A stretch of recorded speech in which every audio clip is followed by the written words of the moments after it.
नमस्कार दोस्तों, smart study and get success online classes में आपका हार्दिक स्वागत है। मैं मंजू चौधरी हाजिर हूँ आपके सामने फिर से एक नई क्लास के साथ। जो हमने कल जो भारतीय पुनर्जागरण पढ़ा था पार्ट 1, आज हम भारतीय पुनर्जागरण का जो टॉपिक है इसको पूरा कर लेंगे। इसमें जो भी बचे हुए हैं उनको कल जो मुख्य था ब्रह्म समाज, आर्य समाज, उनको हमने पढ़ लिया। उनके संस्थापक कौन थे, उनकी स्थापना कब हुई और उनसे मुख्य जो संबंधी जो पुस्तकें थी, जो समाचार पत्र थे, वो सब हम कल पढ़ चुके हैं। अब जो बाकी बचा है जो भारतीय पुनर्जागरण के बारे में, जो सामाजिक और जो धार्मिक आंदोलन चला था हमारे देश में, तो उससे संबंधित और कौन कौन से मुख्य ये धार्मिक सामाजिक आंदोलन चलाने वाले थे, इनकी चर्चा करते हैं। रामकृष्ण परमहंस, 1836 में इनका जन्म हुआ, 1886 में इनकी मृत्यु। कौन थे ये एक बहुत ही महत्वपूर्ण हस्ती है। स्वामी विवेकानंद जी उनके गुरु थे, रामकृष्ण परमहंस। कलकत्ता की एक छोटी सी बस्ती में एक मंदिर के पुजारी थे। कौन? रामकृष्ण परमहंस। बचपन का नाम गंगाधर चट्टोपाध्याय, वेरी इंपॉर्टेंट। गंगाधर चट्टोपाध्याय किसके बचपन का नाम है? रामकृष्ण परमहंस। जन्म 1836 में बंगाल के हुगली जिले में गरीब ब्राह्मण परिवार में। इनका जन्म कहाँ हुआ? बंगाल के हुगली जिले में हुआ। कब हुआ? 1836 में, एक गरीब ब्राह्मण परिवार में। दक्षिणेश्वर स्थित काली मंदिर के पुजारी। ये किसके पुजारी थे? दक्षिणेश्वर में एक काली मंदिर था, उसके पुजारी थे ये, यानी काली माता के पूजा करते थे। रामकृष्ण परमहंस तत्वज्ञानी थे। भैरवी नामक ब्राह्मण सन्यासिनी से 2 वर्ष तक तांत्रिक विद्या सीखी। इन्होंने एक भैरवी नामक ब्राह्मणी सन्यासिनी थी, उसे 2 वर्ष तक तांत्रिक विद्या सीखी। तोतापुरी, महान वैदांतिक साधु, महान वेदांतिक जो साधु थे ये कौन? तोतापुरी। इनसे वेदांत की जो साधना थी वो इनसे सीखी। तो इन्होंने जो तांत्रिक विद्या सीखी वो किससे सीखी? भैरवी नामक ब्राह्मण सन्यासिनी से। और वेदांत साधना जो सीखी वो किससे सीखी? तोतापुरी से। इस्लाम धर्म तथा ईसाई धर्म की साधना भी की इन्होंने। और क्या किया? ऐसा कौन सा धार्मिक सुधारक था जिसने इस्लाम धर्म और ईसाई धर्म इनकी भी साधना करके देखी? तो रामकृष्ण परमहंस। सर्वधर्म सद्भाव में विश्वास, वो तो हमें ही दिखता है। अगर दूसरे धर्मों की जो साधना करके देखता है, इसका मतलब ये है कि वो सब धर्मों में विश्वास करने वाले थे। तो रामकृष्ण परमहंस, 1836 में इनका जन्म होता है, 1886 में मृत्यु। कलकत्ता की एक छोटी सी बस्ती में एक मंदिर के पुजारी थे। बचपन का नाम गंगाधर चट्टोपाध्याय। एक तो ये इंपॉर्टेंट है, बचपन का नाम गंगाधर चट्टोपाध्याय। और ये कौन से मंदिर के पुजारी थे, ये एक इंपॉर्टेंट है, ये भी पूछा गया है। दक्षिणेश्वर स्थित काली मंदिर के पुजारी थे। कौन? रामकृष्ण परमहंस। ये तत्वज्ञानी थे और भैरवी नामक ब्राह्मण सन्यासिनी से 2 वर्ष तक तांत्रिक विद्या सीखी। किससे? भैरवी नामक एक ब्राह्मण सन्यासिनी थी, उससे। तोतापुरी, इनको वेदांतों की साधना सिखाने वाले। और इन्होंने इस्लाम धर्म तथा ईसाई धर्म की भी साधना की। अगर आपसे ऐसा पूछ लिया जाए एग्जाम में कि ऐसा कौन सा धार्मिक सुधारक था जिसने इस्लाम और ईसाई धर्म की भी साधना की, तो रामकृष्ण परमहंस। रामकृष्ण मिशन, 5 मई 1897। इसकी स्थापना कब होती है? 5 मई 1897। स्थापना कलकत्ता के समीप एक वेलूर मठ है, वहां पे इसकी स्थापना है। कई बार पूछ लिया गया कि रामकृष्ण मिशन की स्थापना कहाँ की गई? वेलूर मठ में। कहाँ? कलकत्ता में। कब हुई? 5 मई 1897 में। रामकृष्ण परमहंस के एक प्रसिद्ध शिष्य हुए हैं। कौन? स्वामी विवेकानंद। उन्होंने की किसकी स्थापना? इसकी, रामकृष्ण परमहंस की। ये तो हो गए रामकृष्ण परमहंस और उनसे संबंधित जो ये जिस मिशन की स्थापना की गई, किसके द्वारा? विवेकानंद जी से, विवेकानंद जी ने की। अब बात करते हैं हम स्वामी विवेकानंद की, कि उनका जन्म कहाँ हुआ, वो क्यों फेमस है। आज भी उनकी जो कही गई बातें हैं वो हमें सक्सेस की तरफ ले जाती है अगर उन पे ढंग से अमल करें तो आइए बात करते हैं एक महान हस्ती स्वामी विवेकानंद की। इनका जन्म 12 जनवरी 1863 को। कब हुआ? 12 जनवरी 1863 को कलकत्ता के क्षत्रिय परिवार में। कहाँ हुआ? कलकत्ता के क्षत्रिय परिवार में। देखिए, 12 जनवरी को एक दिवस भी मनाया जाता है। आप देखिए कमेंट में बताइए कौन सा दिवस मनाया जाता है 12 जनवरी को। फेमस है, कई बार पूछा गया है। आप कमेंट में लिखिए कौन सा दिवस मनाया जाता है 12 जनवरी को।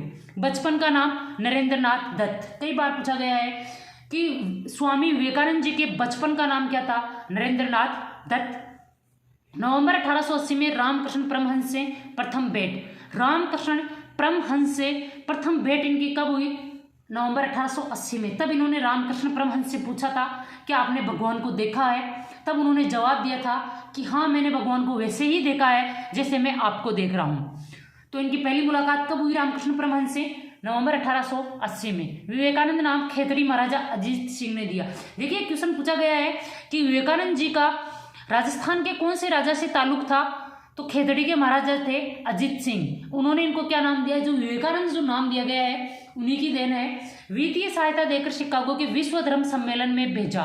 विवेकानंद जी को जो शिकागो में जो विश्व धर्म सम्मेलन हुआ था अमेरिका में, वहां जाने के लिए वित्तीय सहायता किसने दी? खेतड़ी महाराजा अजीत सिंह ने। 31 मई 1893 को शिकागो अमेरिका विश्व धर्म सम्मेलन में भाग लिया इन्होंने। न्यूयॉर्क हेराल्ड नामक पत्र ने धर्मों के सम्मेलन में सबसे महान व्यक्ति किसको बताया? विवेकानंद को। इन्होंने इतना ओजस्वी भाषण दिया कि वहाँ का जो फेमस जो पत्र है, जो समाचार पत्र है न्यूयॉर्क हेराल्ड, उसने लिखा कि इस धर्म सम्मेलन में अगर सबसे कोई महान व्यक्तित्व है तो वह है भारत के स्वामी विवेकानंद। 1899 में दूसरी बार अमेरिका की यात्रा। इन्होंने दूसरी बार अमेरिका की यात्रा कब की? 1899 में। पहली बार कब की गए? 1893 में धर्म सम्मेलन में भाग लेने। दूसरी बार 1899 में न्यूयॉर्क तब ये गए, तब इन्होंने न्यूयॉर्क में वेदांत सोसाइटी की स्थापना की और लॉस एंजल्स तथा फ्रांसिस्को में किसकी स्थापना की? वेदांत केंद्रों की। तो अमेरिका में जो ये वेदांत सोसाइटी और वेदांत केंद्र जो खोले गए, किसके द्वारा खोले गए? स्वामी विवेकानंद के द्वारा। पत्रिकाएं जो इनकी है प्रबुद्ध भारत अंग्रेजी में है और उद्बोधन बांग्ला में है। फेमस है प्रबुद्ध भारत पूछा जाता है, उद्बोधन भी पूछा जाता है। प्रबुद्ध भारत किस भाषा में लिखी? अंग्रेजी में। उद्बोधन किस में लिखी? बांग्ला में। आयरलैंड की मार्गरेट एलिजाबेथ इनकी प्रमुख शिष्या थी। इनकी प्रमुख शिष्या थी ये कौन? आयरलैंड की मार्गरेट एलिजाबेथ, जिन्हें किस नाम से जाना जाता है? भगिनी निवेदिता, यानी बहन निवेदिता। सुभाष चंद्र बोस ने इन्हें आधुनिक राष्ट्रीय आंदोलन का आध्यात्मिक पिता कहा। सुभाष चंद्र बोस ने विवेकानंद जी को क्या नाम दिया? आधुनिक राष्ट्रीय आंदोलन का आध्यात्मिक पिता। तो ये बात हो गई स्वामी विवेकानंद जी की। रामकृष्ण परमहंस की, रामकृष्ण मिशन की किसने स्थापना की? स्वामी विवेकानंद ने। स्वामी विवेकानंद के गुरु कौन? रामकृष्ण परमहंस। स्वामी विवेकानंद का जन्म कब हुआ? 12 जनवरी 1863 को। कहाँ हुआ? कलकत्ता में। इनके बचपन का नाम नरेंद्र नाथ दत्त। विवेकानंद नाम किसने दिया? खेतड़ी महाराजा अजीत सिंह ने। और ये शिकागो विश्व धर्म सम्मेलन में भाग लेने कब गए? वेरी इंपॉर्टेंट, कई बार पूछा जा चुका है। 31 मई 1893 में। डायरेक्ट इससे पूछा जाता है, सन देकर डेट आपसे नहीं पूछी जाती। 1893 में शिकागो अमेरिका में धर्म सम्मेलन हुआ, इसमें भाग लिया इन्होंने। और न्यूयॉर्क हेराल्ड नामक पत्र ने लिखा कि धर्मों के सम्मेलन में सबसे अगर कोई महान व्यक्ति है तो वो विवेकानंद है। देखिए, भारत के लिए कितनी गर्व की बात रही होगी कि पूरे विश्व का धर्म सम्मेलन हुआ, उनमें सबसे महान व्यक्ति कौन थे? हमारे भारत के चिराग महान व्यक्तित्व स्वामी विवेकानंद। दोबारा जाते हैं ये 1899 में अमेरिका। तब इन्होंने वहाँ वेदांत सोसाइटी और वेदांत केंद्र खोले। इनकी पत्रिकाएं प्रबुद्ध भारत जो इन्होंने अंग्रेजी में लिखी, उद्बोधन जो इन्होंने बांग्ला में लिखी, और इनकी एक प्रमुख शिष्या थी आयरलैंड की मार्गरेट एलिजाबेथ, जिन्हें क्या किस नाम से जाना जाता है? भगिनी निवेदिता।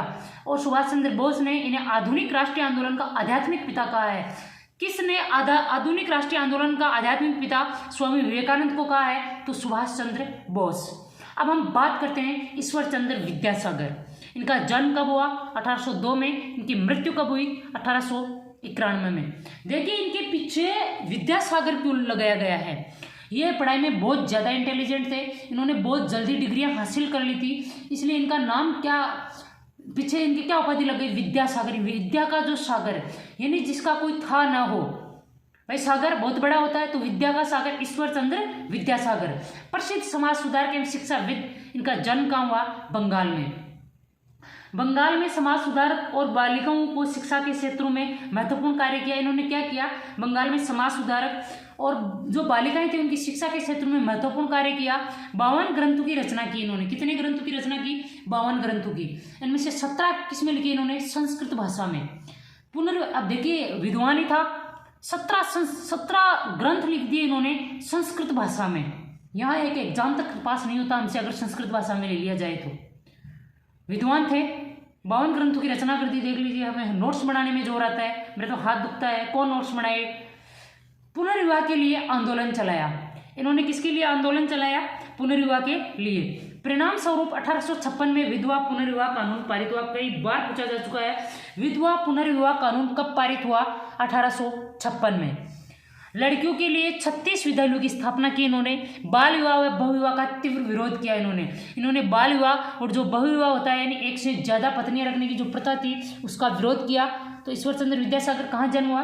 बंगाल में। विद्यासागर की उपाधि, ये बहुत ज़्यादा इंटेलिजेंट थे, बहुत ज़्यादा डिग्रियों की इन्होंने मतलब डिग्रियाँ कर ली थी छोटी उम्र में ही, और इन्होंने समाज सुधार का कार्य किया, बालिकाओं की शिक्षा को बढ़ावा दिया, 52 ग्रंथों की रचना की, उनमें से 17 संस्कृत में रचे गए, पुनर्विवाह के लिए आंदोलन चलाया, और इसी के परिणाम स्वरूप पुनर्विवाह कानून पारित हुआ कब? 1856 में, और लड़कियों के लिए 36 विद्यालयों की स्थापना की। ये थे हमारे ईश्वर चंद्र जी विद्यासागर, एक महान हस्ती। अब देखिए आगे जो बचे हैं उनकी और चर्चा करते हैं। अब हम बात करते हैं थियोसॉफिकल सोसाइटी और Annie Besant. Very important. Theosophical society से अक्सर क्वेश्चन पूछे जाते हैं। इसका भारत में जो सबसे ज़्यादा इसको फेमस करने वाला कौन था? वो था एनी बेसेंट। थियोसॉफिकल सोसाइटी की स्थापना रूसी महिला ब्लावेट्स्की और कर्नल ओलकॉट ने 1875 में न्यूयॉर्क में की। थियोसॉफिकल सोसाइटी की स्थापना कैसे, कहाँ हुई? वैसे न्यूयॉर्क में। कब? 1875 में। भारत में कब हुई? 1882 में। मद्रास के समीप आडियार में इसका मुख्यालय स्थापित किया गया। एनी बेसेंट इसकी सदस्य के रूप में 1893 में भारत आई। एनी बेसेंट भारत किस रूप में आई? थियोसॉफिकल सोसाइटी के सदस्य के रूप में आई। 1907 में थियोसॉफिकल सोसाइटी के अध्यक्ष बनी। जब कर्नल ओलकॉट की मृत्यु हो जाती है तब इसके अध्यक्ष कौन बनती है? Annie Besant. कब बनी? 1907 में। भारत कब आई है? 1893 में। 1898 में बनारस हिंदू कॉलेज की स्थापना की। बनारस हिंदू कॉलेज की स्थापना किसने की? एनी बेसेंट ने। कब की? 1898 में। 1916 में मदन मोहन मालवीय के प्रयासों से बनारस हिंदू यूनिवर्सिटी में तब्दील हो गया। जो बनारस जो हिंदू कॉलेज था वो किसके प्रयासों से यूनिवर्सिटी में तब्दील हुआ? मदन मोहन मालवीय जी के प्रयासों से। कब? 1916 में। उसके बाद में देखिए एनी बेसेंट आयरिश महिला थी। भारतीय वेशभूषा व खान पान का अनुसरण किया। ये महिला तो कौन सी थी? आयरिश थी, पर इन्होंने भारतीय वेशभूषा व खान पान का अनुसरण किया।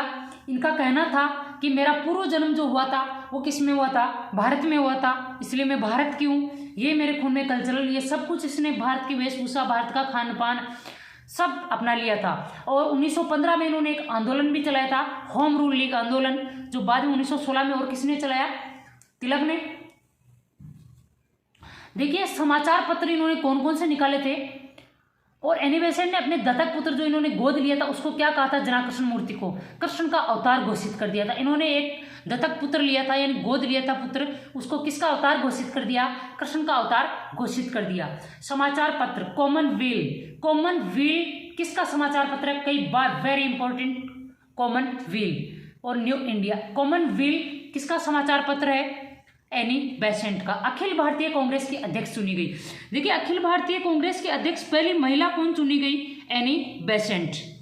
थियोसॉफिकल सोसाइटी हिंदू, पारसी, बौद्ध धर्मों के सिद्धांतों में विश्वास तथा उपनिषदीय ज्ञान, आत्मा की अमरता एवं पुनर्जन्म में विश्वास। जो थियोसॉफिकल सोसाइटी है वो क्या है? हिंदू, पारसी, बौद्ध धर्म के सिद्धांतों में विश्वास तथा उपनिषदीय ज्ञान और आत्मा की अमरता एवं पुनर्जन्म में विश्वास करने वाली की आत्मा अमर होती है, पुनर्जन्म होता है। ये किसके लक्षण है? थियोसॉफिकल सोसाइटी के।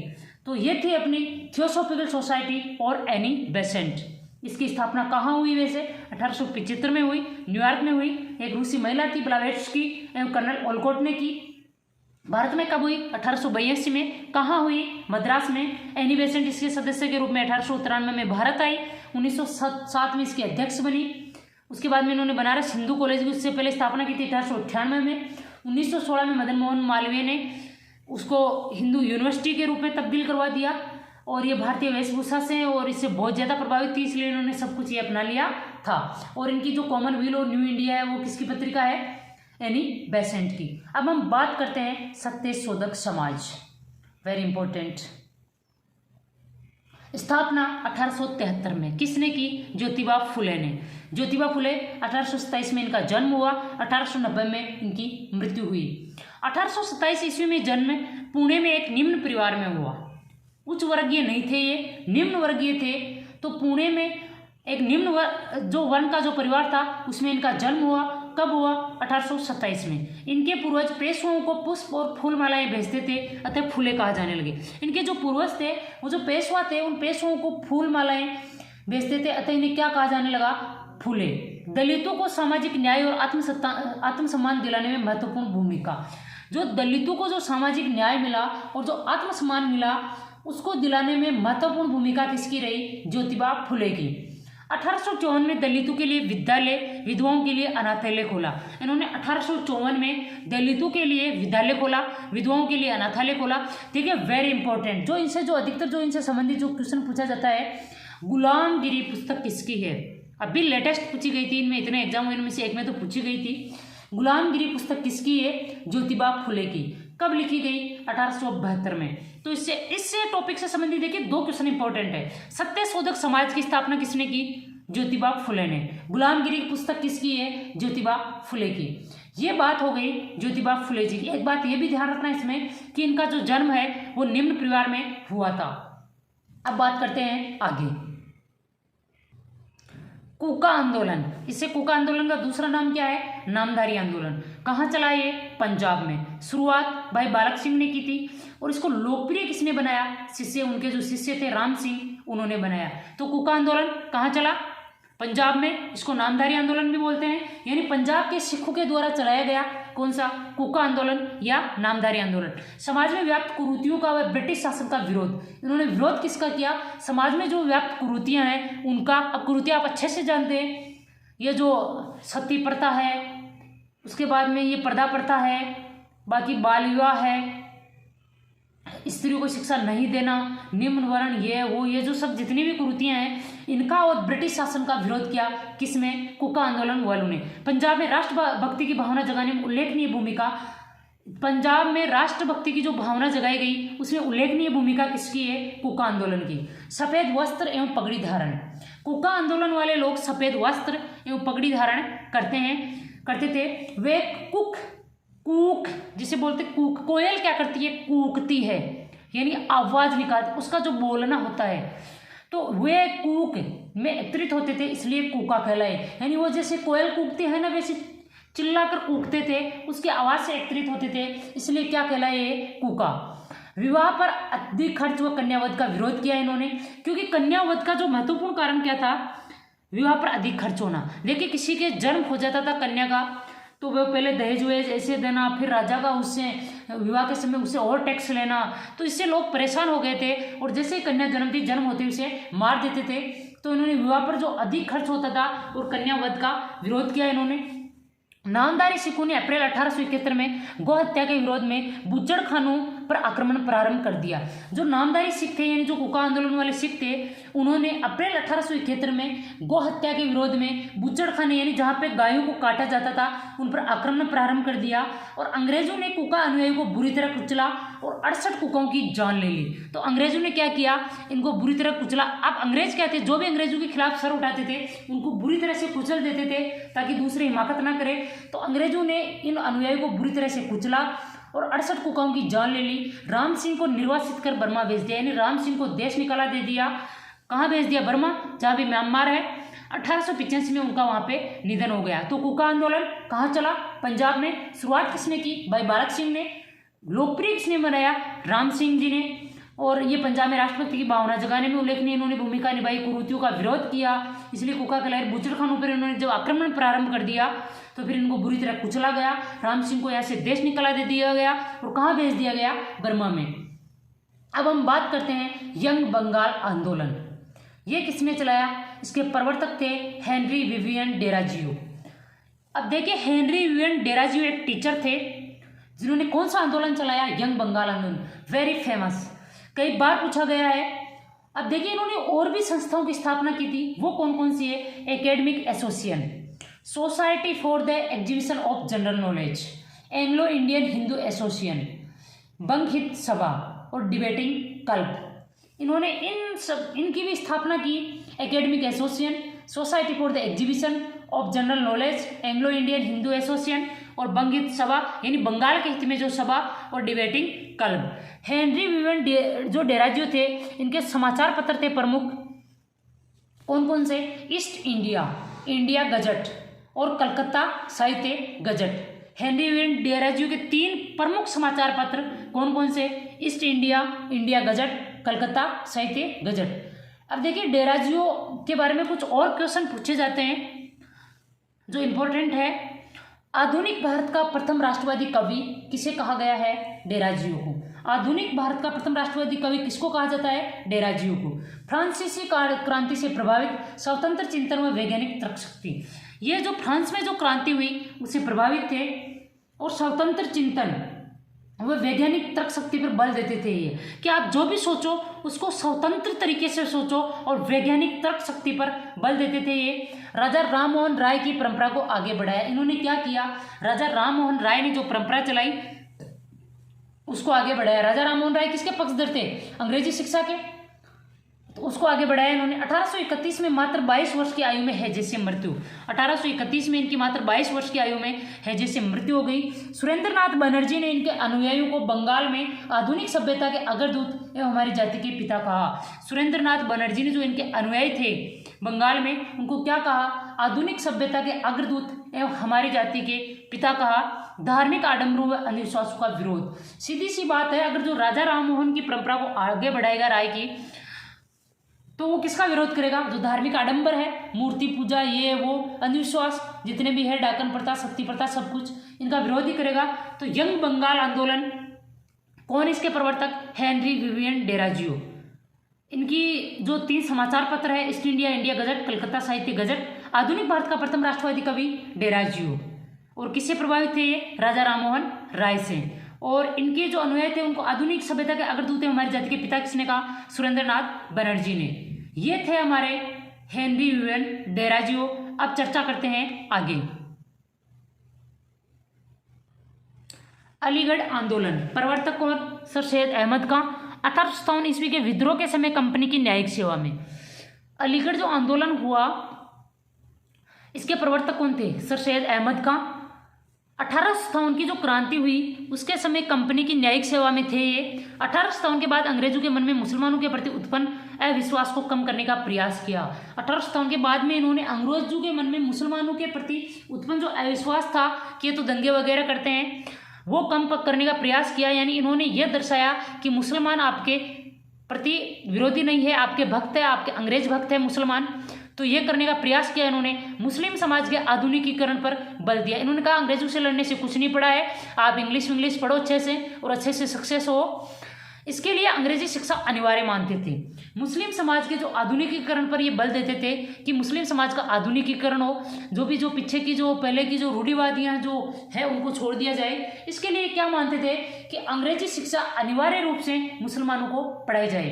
कुरान की वैज्ञानिक दृष्टि से व्याख्या की इन्होंने, बाइबल पर टीका लिखी इन्होंने, पीर मुरीदी प्रथा को समाप्त करने का प्रयास किया।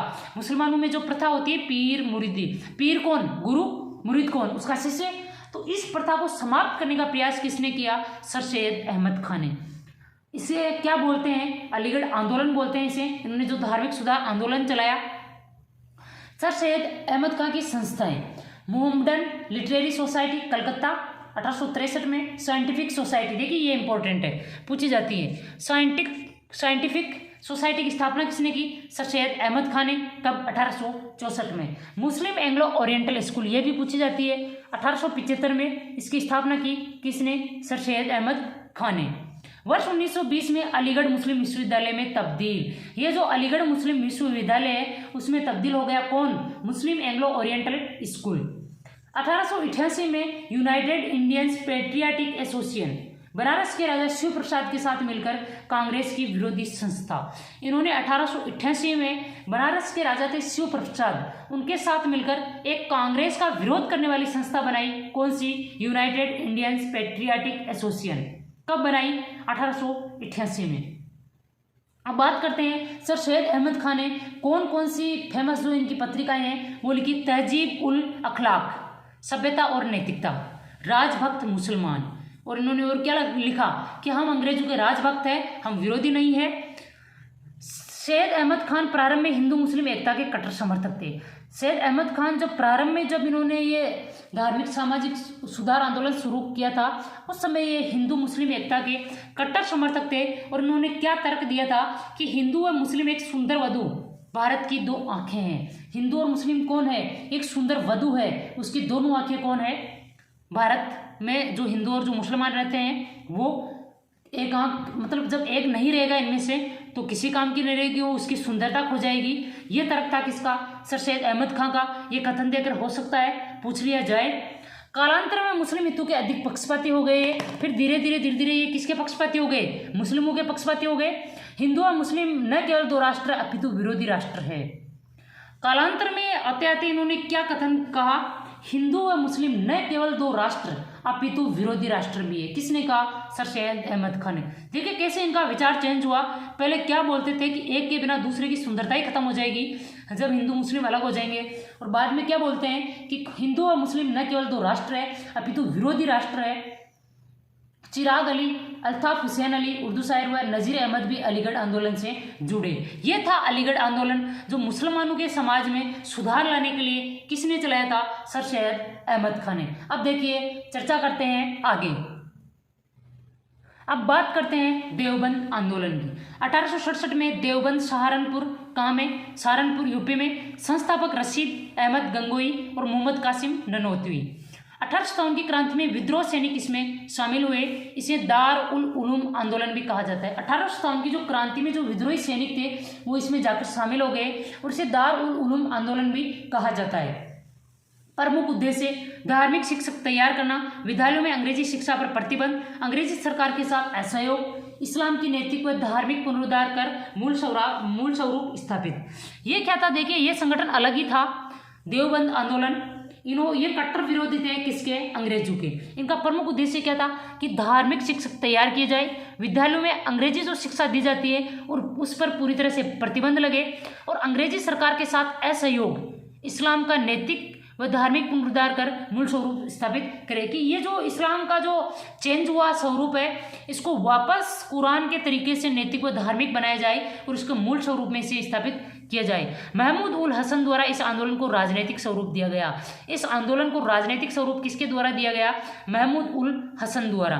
अलीगढ़ आंदोलन का विरोधी व कांग्रेस का समर्थक। ये किसका विरोधी था? जो सर सैयद अहमद खान ने चलाया था ना अलीगढ़ आंदोलन, अंग्रेजों के समर्थक, उनके तो ये विरोधी थे और समर्थक किसके थे? कांग्रेस के। तो कहाँ चला देवबंद आंदोलन? सहारनपुर यूपी में। उसके बाद बात करते हैं हम वहाबी आंदोलन, उसे बोलते हैं वली उला आंदोलन। ये कहाँ शुरू किया गया था? ये ईरान में शुरू किया गया था। किसके द्वारा? अब्दुल वहाब द्वारा। भारत में लोकप्रिय सैयद अहमद बरेलवी। इसे भारत में लोकप्रिय किसने किया? सैयद अहमद बरेलवी ने। यह एक हिंसक आंदोलन था तथा दार उल हर्ब को दार उल इस्लाम में बदलने का नारा दिया। ये कैसा आंदोलन था? हिंसक आंदोलन था। कौन सा? वहाबी आंदोलन। पूछा जा सकता है ऐसा कौन सा धार्मिक या सामाजिक सुधार आंदोलन जो हिंसक आंदोलन था? वहाबी आंदोलन। प्रारंभ में पंजाब के सिखों के विरुद्ध थे ये, बाद में अंग्रेजों के विरुद्ध हो गए। प्रारंभ में किसके विरुद्ध थे ये? जो पंजाब में जो सिख थे उनके विरुद्ध थे। बाद में किसके विरुद्ध हो गए? अंग्रेजों के विरुद्ध हो गए। पूर्वी भारत में नेता करामात अली व हाजी शरीयत उल्लाह, और 1870 में इस आंदोलन का दमन कर दिया गया। पूर्वी भारत में इसके नेता कौन थे? करामात अली व हाजी शरीयत उल्लाह। इसका दमन कब किया गया? 1870 में। तो ऐसा कौन सा आंदोलन जो हिंसक था? वहाबी आंदोलन, या आप उसे बोल सकते हैं वली उला आंदोलन। अब बात करते हैं अहमदिया आंदोलन की। अहमदिया आंदोलन 1889 को गुरदासपुर पंजाब के कादिया नामक स्थान पर मिर्जा गुलाम अहमद द्वारा शुरुआत। देखिए मिर्जा गुलाम अहमद द्वारा शुरुआत की गई, इसलिए इसका नाम क्या पड़ गया? अहमदिया आंदोलन। मिर्जा गुलाम अहमद ने स्वयं को मोहम्मद साहब एवं कृष्ण का अवतार घोषित किया। इनको पुस्तक बहरीन अहमदिया थी। देखिए वेरी इंपॉर्टेंट, कई बार पूछा गया है, मतलब कौन से ऐसे हैं अहमदिया आंदोलन के संस्थापक, या कैसे भी करके पूछा जा सकता है, पर ये लाइन पूछी गई है। किसने अपने आप को कृष्ण और मोहम्मद साहब का अवतार घोषित किया? मिर्जा गुलाम अहमद ने। और इन्होंने कौन सा आंदोलन चलाया? अहमदिया आंदोलन। कहाँ? पंजाब में, गुरदासपुर में। कब? 1889 में। और इनकी पुस्तक कौन सी थी? बहरीन अहमदिया। देखिए अधिकतर जो पहले की जो मुस्लिम जो ग्रंथ लिखे गए हैं इनमें आगे पीछे ये अपना नाम जोड़ ही देते हैं, इसलिए ज़्यादा इनको ऐसे ज़्यादा असुविधा नहीं होती याद करने में। तो बहरीन अहमदिया किसके द्वारा लिखी गई? मिर्जा गुलाम अहमद के द्वारा। अब हम बात करते हैं रहनुमा ए माजदा ए सबा। पारसी धर्म सुधार आंदोलन, ये कैसा था? पारसी धर्म सुधार आंदोलन था। यानी पारसी धर्म में जो कुरीतियाँ थी उसको सुधार करने का ये आंदोलन था। इसकी स्थापना कब हुई? 1851 में। संस्थापक नौरोजी फरदोंजी, दादाभाई नौरोजी, बहुत ही फेमस व्यक्तित्व है दादाभाई नौरोजी। एस बंगाली, महिला सशक्तिकरण के प्रयास, इन्होंने क्या किया, महिला सशक्तिकरण के प्रयास। जो धन निष्कासन का सिद्धांत दिया था वो किसने दिया था, दादाभाई नौरोजी ने। कई बार पूछा गया है आज तक, धन निष्कासन का सिद्धांत किसने दिया, दादाभाई नौरोजी ने। तो ये था रहनुमाए माजदा सभा, किस धर्म से संबंधित है ये, पारसी धर्म से। अब चर्चा करते हैं आगे, जो और थोड़े से बच गए उनके बारे में चर्चा कर लेते हैं, फिर आज अपना ये पार्ट पूरा हो जाएगा। कल दूसरा नए टॉपिक पे चर्चा करेंगे, नया टॉपिक अपलोड किया जाएगा। अब हम बात करते हैं परमहंस मंडली, स्थापना 1849 में किसने, गोपाल हरि देशमुख ने। ये लोकहितवादी नामक मराठी पत्रिका निकालते थे, अतः इनका नाम क्या पड़ गया, लोकहितवादी। परमहंस मंडली स्थापना गोपाल हरि देशमुख ने। ये किस नाम से पत्रिका निकालते थे, लोकहितवादी, इसलिए इनका नाम लोकहितवादी पड़ गया। सत्य शोधक समाज, ये देखिए दोबारा गलती से अगर पढ़ लिया है हमने। शारदा सदन, संस्थापक कौन, पंडिता रमाबाई। पूछा जा सकता है शारदा सदन की स्थापना किसने की, पंडिता रमाबाई ने। आत्मसम्मान आंदोलन 1920 में वी रामास्वामी नायंकर उर्फ पेरियार द्वारा शुरुआत। आत्मसम्मान आंदोलन की किसने शुरुआत की, 1920 में, किसने, वी रामास्वामी नायंकर उर्फ पेरियार भी बोलते हैं इन्हें, इनके द्वारा शुरुआत की गई। ये आंदोलन किस लिए चलाया गया, ब्राह्मणों की श्रेष्ठता को चुनौती देने के लिए।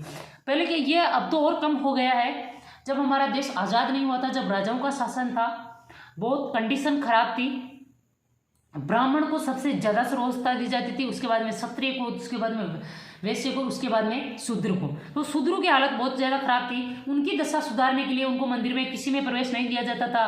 जब वो बस्ती में प्रवेश करते थे तो ये जो मतलब ठाकुरों वाकुरों के जो घर होते थे उनके सामने उनको चप्पल हाथ में उठा के चलनी पड़ती थी, बहुत कंडीशन खराब थी। तो इन सब की श्रेष्ठता को चुनौती देने के लिए कौन सा आंदोलन चला, आत्मसम्मान आंदोलन। ब्राह्मणों की सहायता के बिना विवाह, मंदिरों में जबरन प्रवेश।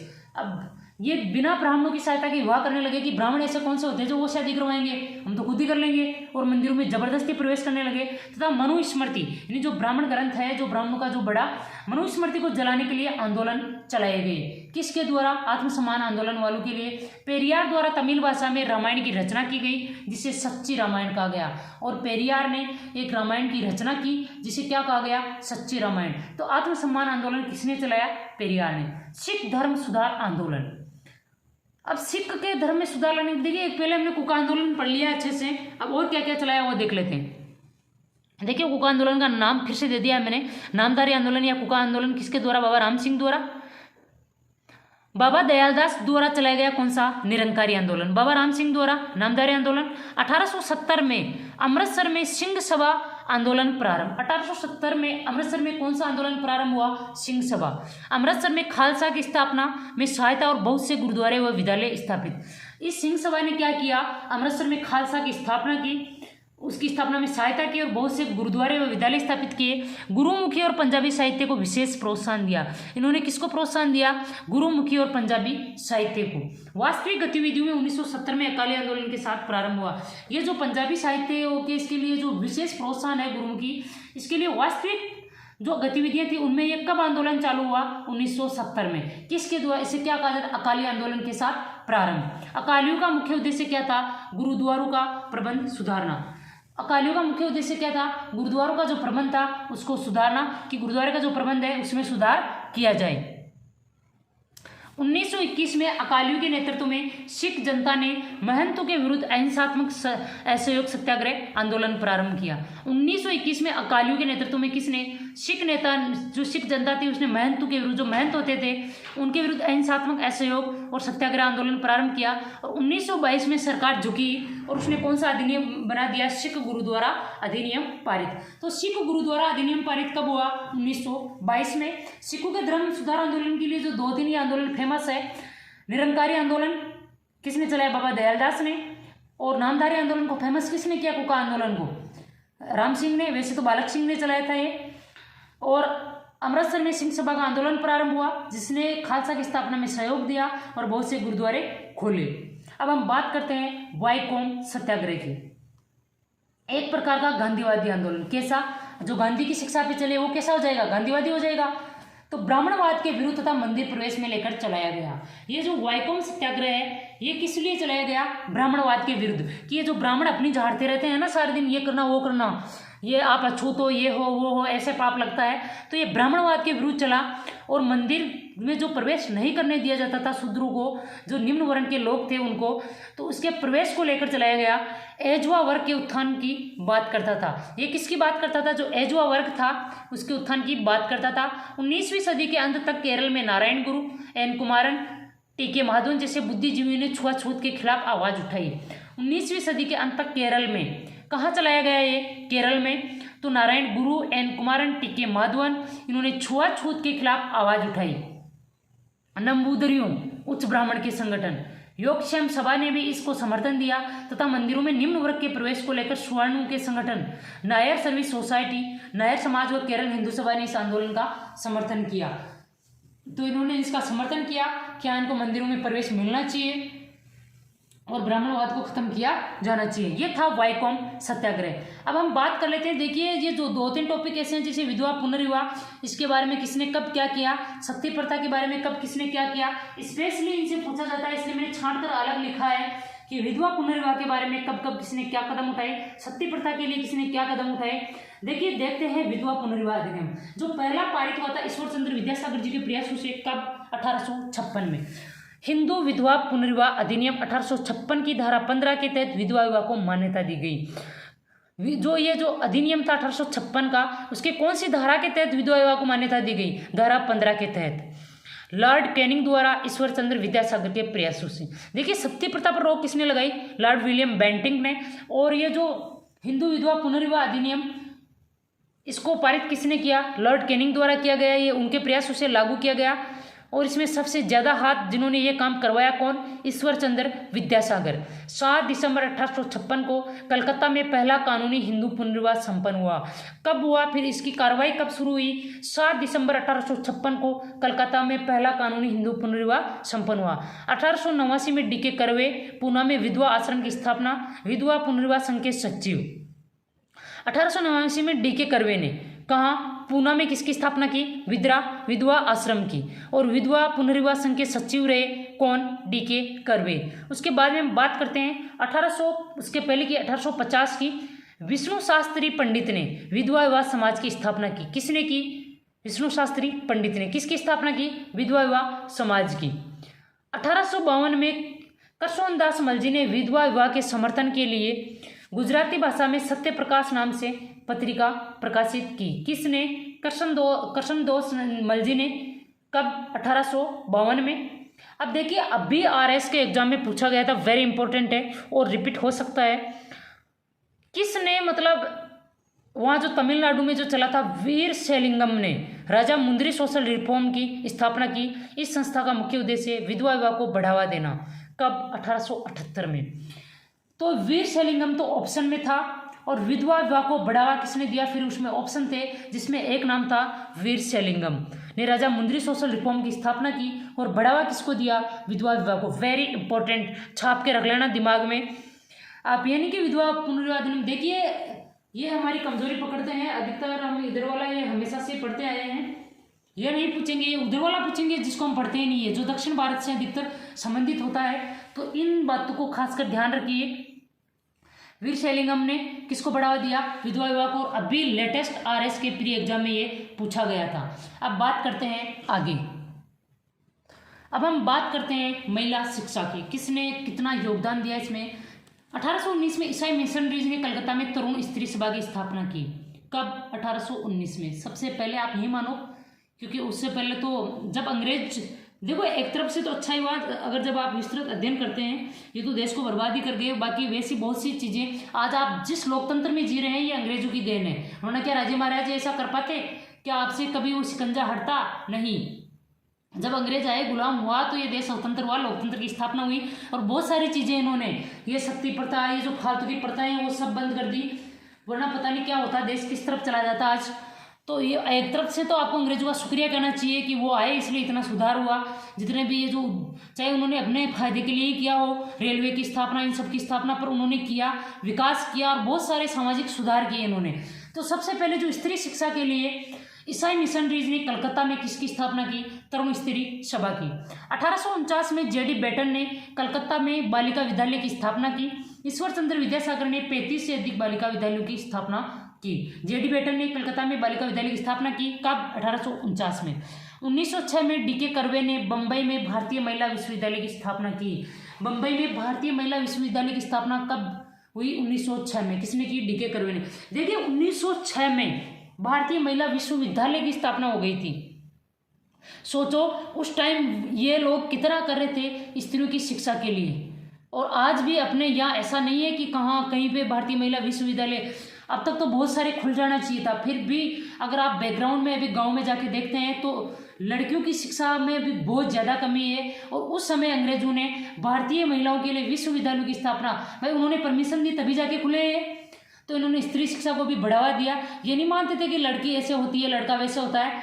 बाकी इन्होंने बहुत सारे सुधार किए।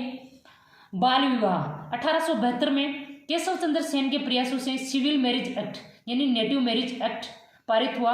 इसमें उम्र क्या रखी गई? लड़के की 18 साल, लड़की की 14 साल। और बहुपत्नी प्रथा को समाप्त किया। आप एक से ज़्यादा पत्नियां नहीं रख सकते, इससे समाप्त किया गया। देखिए केशव चंद्र सेन के प्रयासों से ये वैसे तो हो गया, पर सबसे ज़्यादा जो है वो शारदा एक्ट फेमस है। क्यों? क्योंकि केशव चंद्र सेन ने पारित करवा दिया एक्ट कि लड़के की उम्र होनी चाहिए 18 साल, लड़की की होनी चाहिए 14 साल। फिर इन्होंने क्या किया? एक्ट पारित कराने के बाद में इन्होंने खुद की लड़की जो 14 साल से छोटी थी उसका विवाह कर दिया कूच बिहार के शासक के साथ। यानी कि ये रूल रेगुलेशन ये जो बनाते हैं ना, ये खुद पे कभी लागू नहीं करते। ये रूल रेगुलेशन और के लिए बनाते हैं, वो इनको फॉलो करें। इसलिए इनकी बातों का और इन्होंने जो पारित करवाया इसका ज़्यादा प्रभाव नहीं हुआ। उसके बाद में 1891 में बहराम जी मालाबरी व एस बंगाली के प्रयासों से एज ऑफ कंसेंट एक्ट सम्मति आयु अधिनियम पारित हुआ। इसमें लड़की की आयु क्या कर दी गई? वापस 12 वर्ष। 1930 में हर विलास शारदा के प्रयासों से शारदा एक्ट पारित। लड़का 18 साल, लड़की 14 साल। वेरी इंपॉर्टेंट, कई बार पूछा गया है। ये जो शारदा एक्ट पारित कब हुआ? 1930 में। किसके प्रयासों से? हरिविलास शारदा के प्रयासों से। इसमें लड़के की उम्र 18 साल, लड़की की उम्र 14 वर्ष। अब बात करते हैं हम कन्यावध की। आप इसे शिशुवध भी बोल सकते हैं। देखिए अभी भी ऐसा किया जाता है पर बहुत कम है। नॉर्मल जिनकी सोच गिरी हुई है वही ऐसा करते हैं। बाकी पहले क्या था? पहले ऐसे था कि ये जो कन्यावध की जो प्रथा ज़्यादा प्रचलित थी ये किसमें थी? राजपूत समाज में। आप देखिए अभी भी आप राजपूत समाज में देखते हैं कि जब लड़की की शादी होती है तो वो चाहे कितना भी गरीब से गरीब क्यों ना, मतलब अपनी हैसियत के अनुसार वो चाहे कितना ही दे, उसको ये दहेज वहेज बहुत ज़्यादा देना पड़ता है। तो इससे एक तो दहेज वहेज उनको दो बहुत ज़्यादा, वो मुँह मंगे दहेज लेते थे। और फिर जब वो जहाँ का वो शासक होता था वो शासक भी उनसे टैक्स लेता था लड़की की शादी करने का। इस वजह से लोग परेशान हो गए और ये क्या करते थे कि जैसे ही कन्या जन्मी और पता चलता कि कन्या है और जन्म होते ही उसको मार देते। तो इस पर अंग्रेजों ने सोचा ये कैसा सिस्टम है?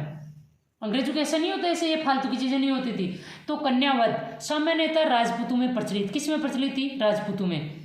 गवर्नर जनरल जॉन शोर के समय 1795 में और वेलेस्ली के समय 1804 में नियम 3 से शिशुवध को साधारण हत्या के रूप में माना जाने लगा। तब इन्होंने अंग्रेजों ने क्या माना इसे कि आप तो सरासर इनकी हत्या कर रहे हो, और साधारण हत्या के रूप में माना है इनको। और इस प्रकार शिशुवध धीरे धीरे समाप्त हो गया। फिर अंग्रेजों ने लगाम कसी, धीरे धीरे कानून बनाए और शिशुवध को समाप्त कर दिया गया। इसके बाद में देखिए सती प्रथा, ये तो हमने वैसे पढ़ लिया है।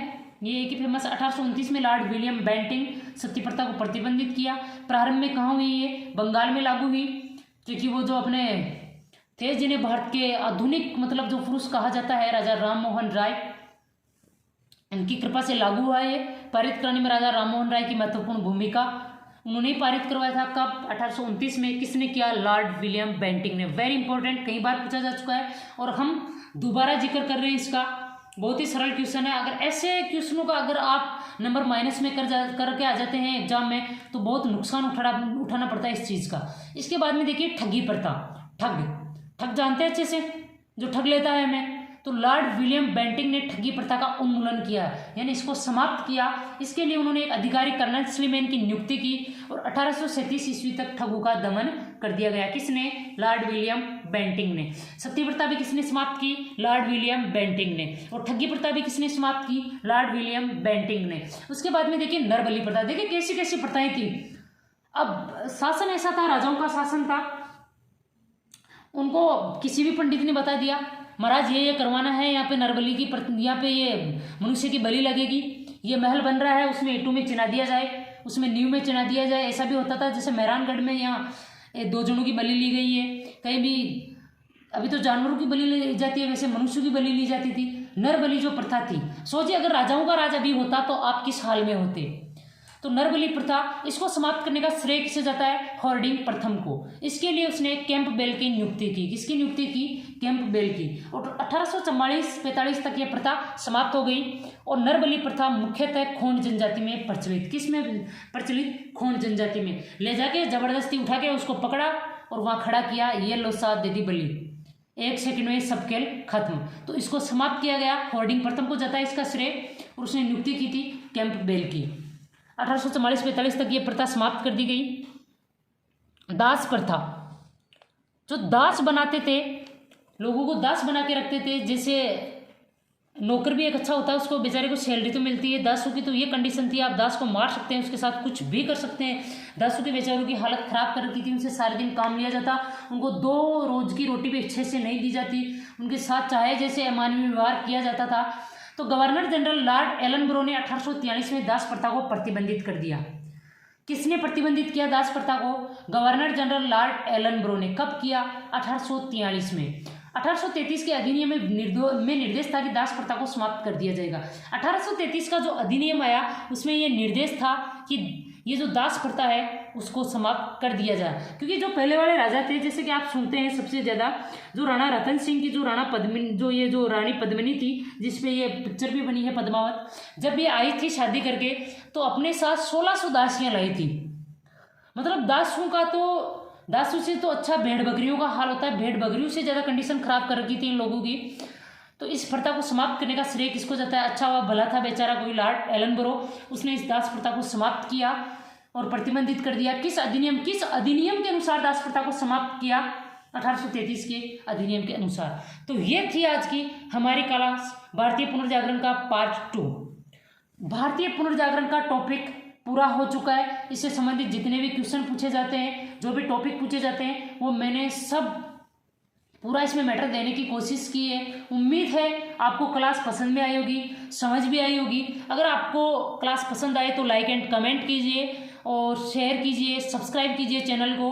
और अगर आपको क्लास के नोट्स लेने हैं, मान लो कोई सी भी क्लास और जो भी क्लासें चल रही है अपने चैनल की, तो उसके लिए आपको टेलीग्राम ज्वाइन करना होगा। अपने इसी चैनल के नाम से टेलीग्राम का नाम है स्मार्ट स्टडी गेट सक्सेस, वो आप ज्वाइन कर लीजिए। वहाँ आपको नोट्स अवेलेबल करा दिए जाएंगे, डेली अवेलेबल कराए जाते हैं। मिलते हैं अगली क्लास में एक नए टॉपिक के साथ। जय हिंद, जय भारत।